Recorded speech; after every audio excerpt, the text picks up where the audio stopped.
Helicopter দেখতে এসে লুটিয়ে পড়েন সুমাইয়া।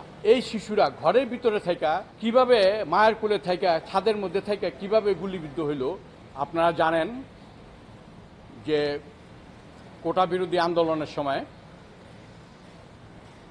এই কিছু শিশু যারা ঘরের ভিতরে ছিল, ছাদে খেলাধুলা করতেছিল, মায়ের কোলে ছিল, এইসব শিশু ঘরের ভিতরে তারা আকাশ থেকে যে গুলি পড়ছে, হেলিকপ্টার থেকে যে গুলি হয়েছে সেই গুলিতে তারা নিহত হয়।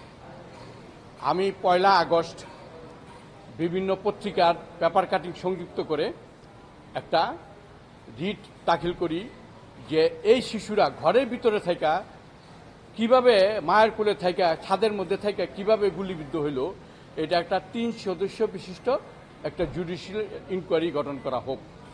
এর আগে আমি সরকারকে লিগ্যাল নোটিশ সার্ভ করি। এইটা 4 তারিখে আমি মেনশন করি জনাব বিচারপতি মোস্তফা জামান মহোদয়ের আদালতে। তিনি এটা শুনানি গ্রহণ করতে অস্বীকৃতি জানান। পরবর্তী সময়ে জনাব বিচারপতি হাসান আরিফ নেতৃত্বাধীন যে আদালত, সে আদালতে আমি রিটটা মেনশন করি। আজকে সেটা কার্যতালিকায় ছিল 18 নম্বরে। সেইটা শুনানির জন্য যখন আমরা উপস্থাপন হইল, তখন অ্যাটর্নি জেনারেলের অফিস থেকে, অ্যাটর্নি জেনারেলের পক্ষ থেকে ডেপুটি অ্যাটর্নি জেনারেল একটা সময়ের প্রার্থনা করলেন যে এই শুনানিটা অ্যাটর্নি জেনারেল সাহেবের উপস্থিতি হওয়া দরকার। কোর্ট সময় মঞ্জুর করলেন একদিন, আগামীকাল এই জনাব বিচারপতি হাসান আরিফ মহোদয়ের আদালতে এই বিষয়টা শুনানি হবে এবং কার্যতালিকায় অন্তর্ভুক্ত হবে ইনশাল্লাহ।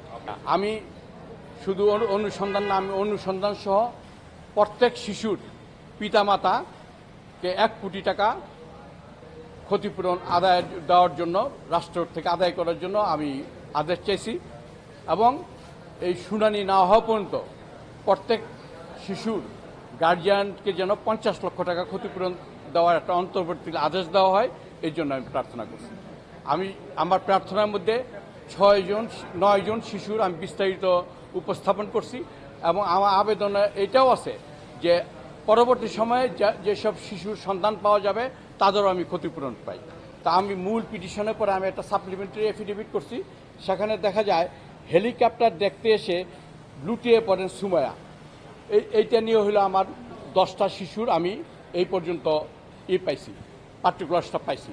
এখন আমি বিভিন্নভাবে তল্লাশি করতেছি, আরও শিশুর যারা পাওয়া যাবে। আমার আবেদনটা এইভাবেই আছে যে যাদের নাম আমি অ্যানেকচার শিডিউলে নির্ধারিত করছি, তারাও ছাড়াও যাদের নাম পরিচয় পাওয়া যাবে তাদের পিতামাতাকেও এই 1 কোটি টাকা ক্ষতিপূরণ দিতে হবে প্রত্যেকজনকে, এবং এই প্রত্যেকটা শিশুর মৃত্যু কীভাবে ঘরের ভিতরে থেকে গুলিতে তারা নিহত হইল সেটার অনুসন্ধান করার জন্য, প্রত্যেকটা শিশুর অনুসন্ধান করার জন্য জুডিশিয়াল ইনকোয়ারি কমিটি গঠন করতে হবে।